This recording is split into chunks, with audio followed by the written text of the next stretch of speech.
Today, I'll be reviewing the largest SUV within Mercedes lineup, a 2023 Mercedes GLS 450. Now, the GLS 450's base price comes in around $80,000. And if you add in some goodies, it could easily surpass $100,000. So what justifies this price? What do you get on the inside? And how does this GLS 450 drive on the roads? Well, I'll tell you. Keep watching and find out. So how can Mercedes charge $80,000 for this GLS 450? What justifies it? Well, first things first, it is a Mercedes. There's a certain cachet to Mercedes, to this brand, to the image, to this lifestyle. There's something about this SUV that makes you feel like you're special and the price is worth it. Let's start out with the outside, which was redesigned a few years ago. I'm a big fan of this exterior look. The GLS looks big, it's tall, it's wide. It has really wide hips. And the front grille, you can't miss that giant Mercedes emblem. It's right in your face. And if you're tailgating behind someone, they're going to know a Mercedes is tailgating them. So with that said, I think the exterior is done beautifully and just right. There's a natural elegance to it. The curves are just right. The proportions are just right. And that's Mercedes for you. And because this is a Mercedes, there's a plethora of wheels to choose from, and you could configure this GLS with some meaty tires. This one is coming with special 23-inch AMG wheels. They don't even look that big. They look just right on such a large SUV like this, but look at how wide the tires are. 325s in the rear. So if you're driving behind this GLS 450, you're going to know this guy's a baller. This guy can afford $5,000 for tires. The inside is absolutely beautiful. Craftsmanship everywhere. First of all, you can't miss the two large screens up front. Very big, very bright. I like the interface too. They work really well. You have one, of course, digital gauge cluster right in front of you. All the functions is in front, and the graphics to it just looks really nice. And you get all the essential information that you would expect. And you get another screen that's controlling an infotainment screen. And this is also very nice. It's touch, but also it has a trackpad that you could use. And you know, the various menu functions, easy to understand, but there's so many. It'll take you days to go through each individual one, and I'm going to talk about some of the special features that you get in a little bit. Besides the two large screens, just take a look at the steering wheel. This is a nice looking sporty steering wheel. You get plenty of aluminum. You also get paddle shifters. The overall shape and design looks great. It also feels great in your hands. Marvelous. And same thing with the real wood trim inside. So many cars use similar wood or something that is close to the real thing, but not. No. With the GLS, you're getting real wood inside. So real that you could kind of see a little chipping on the edges. But yeah, everything is beautiful wood trim, and you get beautiful aluminum throughout, like your vents, also your seat adjustment switches, your speaker covers. There's a good balance between aluminum, wood, and leather. Leather everywhere. Every single surface that you can physically touch, up front and in the back, all covered with nice, beautiful leather. And there's so much ambient lighting inside. If you're at night, you're like glowing up because there's so much light inside. I'll talk more about that in a little bit also. The seats also look beautiful. I love the pattern. They feel very comfortable. Up front, they're a tad more aggressive than I would like, meaning that the bolsters in the back are a little bit tight. Bottom cushion is good. Overall, I think you guys will really like it. The back seats, the second row, plenty of space for adults. You could see it. I have like 5 to 6 inches of legroom, and I'm 5'10", and plenty of headroom too. And same thing up front. Now, the third row should be reserved for kids. It's hard to get in and out of the third row, even with the seats folded up, even through the captain chairs. This is not a full-size luxury SUV, even though it's in that category, but it's not as big as, say, a Navigator or an Escalade or even a new Grand Wagoneer. Now the ride is beautiful. First of all, it's super, super quiet inside. Really nothing. And I say that a lot about cars I drive these days. Yes, they're well insulated, but this GLS is just on another level. It's very windy out today, and I'm passing by a lot of cars. I don't hear anything. This GLS does come with air suspension and is tuned very nicely. You don't feel like you're driving a boat. It still provides a firm ride, great feedback, but it's not harsh. It's not bumpy. You don't feel a lot of body rattles or shudders. It's a very nice ride. It's not only comfortable, but also makes you feel like you're in control of this large SUV.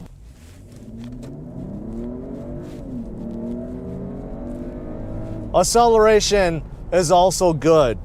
Even with this base 450, you're getting a turbocharged i6, made it to a 48 volt electric motor. It's kind of like a half hybrid, but combined, you're getting 362 horsepower and close to the same with torque. In fact, a little bit more torque.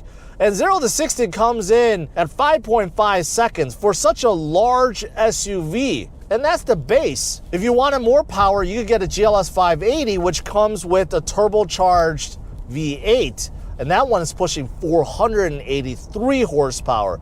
But I gotta say, even with this turbo i6, it's pretty good. It's pretty lively, and I like the exhaust sound too. Mercedes tuned exhaust, so there's a good throaty exhaust noise, especially when you floor it. Now, many of the features I've already mentioned are great, but you can find them in non-luxury cars too. For example, I just got done reviewing a Hyundai Palisade Calligraphy, and that car is fully loaded with many of the things I've mentioned already. What are the extra stuff that you get that justifies a base $80,000 price tag?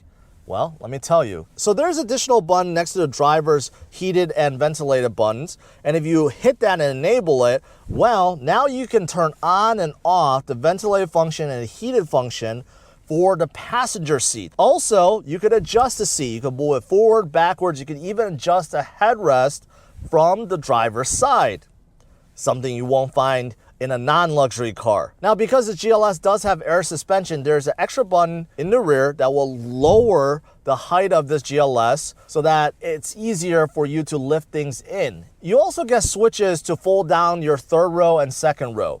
That's pretty common, but what's not common is you could also lift up the second row from the cargo area. Normally, those switches would just fold down the seats. They won't allow the seats to come back up. You have to do it manually. But not inside this GLS. They will also come back up for you. So that's something extra. Now, Mercedes also went all out with ambient lighting, which you see everywhere within the cabin, which is really great. You can adjust it with hundreds of different colors, and there's also multicolor, and there's multicolor animations. Mercedes went all out, but other cars have this function too. However, if you didn't want to use the touchscreen to adjust it, you can actually use the assistant feature inside this Mercedes and tell it to change to whatever color you want. Change ambient light to red. Okay, I'm changing the color. Now, something else that you get that's pretty cool is how your heated seats work. Now, for most cars, there's a dedicated heated seats button, and yes, there's different levels, 3 levels. But with this GLS, you could actually adjust where the heat resides. For example, if you want it to just be on the bottom cushion, you could do that. Or just the top back part, you could do that. Or both. So you could adjust how hot the seat is and where it's at. That's something that you normally don't see inside any other car. Hey, there's also a tow mode. So in case you parked your GLS somewhere that you're not supposed to, and your car gets towed, it will start beeping for you so that you'll know when to come out and stop the tow guy. There's also an interior motion sensor, so in case someone tries to break in, the alarm will sound just based on the motion inside the car. Now, some of you guys may think the stock height of the GLS may be a tad too tall and it's difficult to get in. Well, there is a function to lower this GLS whenever it's parked so that it makes it easier to get in and out of So that's pretty cool as well. Also, what's nice is you do get driving modes, which seems like it's pretty common these days, but the driving mode with this GLS is completely different because it will actually adjust not just the throttle, but it'll adjust the brakes, the suspension, the steering feel, it adjusts everything. So it goes beyond just simulating sport mode or eco mode through throttle. It actually does adjust everything, and you could customize it yourself too. With all the bells and whistles that I've just mentioned, yes, you're getting a whole lot of features on the inside, but unfortunately there are many features missing because they're all optional. For example, the heated and ventilated seats are great, but heated steering wheel is missing. That is something extra you have to add on. Also, heated and ventilated seats for the second row. Also missing, not standard. Inside the GLS, you can get power sunshades for the second row. Unfortunately, it's not standard and you have to pay extra for it. This awesome panoramic sunroof on top, it's extra. Wireless charging for your phone, it's extra. All the assistant features are also extra, including active lane change assist, active blind spot assist, attention assist, active brake assist, active lane keep assist, traffic sign assist. You get the picture. They're all part of a package that you have to pay for. Now you get like a poor man's version of massage seats with this GLS. They're called Seat Kinetics, which basically moves the lumbar support around to make sure that you don't get a lot of back fatigue. Unfortunately, it's not the full-on massage chairs that you can, of course, opt for, but you have to pay extra. Now, besides all the features that you don't get as standard as a negative, there's one other thing, and that is the brakes, specifically the brake pedal. It's really hard to get it right. It's twitchy. It comes on very strong. It's like it hits instantly. So when you're coming to a stop, it's really hard to get that smooth brake feel. And I've been driving this for a while now, and I still have a hard time getting it to be perfectly smooth. Now, as for pricing, there are two trim levels for this brand new GLS. The 450 and the 580. For the 450, the base price comes in right around $80,000. And for the more powerful 580, you're talking about $104,000 for the base price. Now, those are base prices. And I mentioned about goodies. There's a lot of goodies that you can add on to a GLS. This one that I'm driving comes with quite a lot and adds up to over $94,000. So this one does come with 23-inch wheels with those huge massive tires. That's going to cost you $3,100. The panoramic sunroof costs you $1,000. The driver assistant package, which gives you all the safety features, comes in right around $2,000. Then you have a night package, which changes the exterior up a little bit, like black roof rails, black mirrors, and several other things. That comes in around $400. There's also acoustic package, which makes the interior quieter. You actually get increased cabin insulation, windshield with infrared reflecting film, and side windows with acoustic and infrared absorbing film. That comes in at $1,100. And then you have the AMG body styling package, which comes in around $4,300, and plus destination and delivery charge over $1,000. That is how this tester car is coming in over $94,000, even though the base price is right around $80,000. So to conclude, do I like the GLS 450? Overall, I would say yes. This is a Mercedes, so there's something to it. Driving around, I do think you just automatically feel like you're a little bit better than everyone else because you're inside an 80,000 plus SUV. The outside, the exterior I mentioned, I'm a big fan. Interior is absolutely gorgeous. So there's no doubt this is a luxury SUV.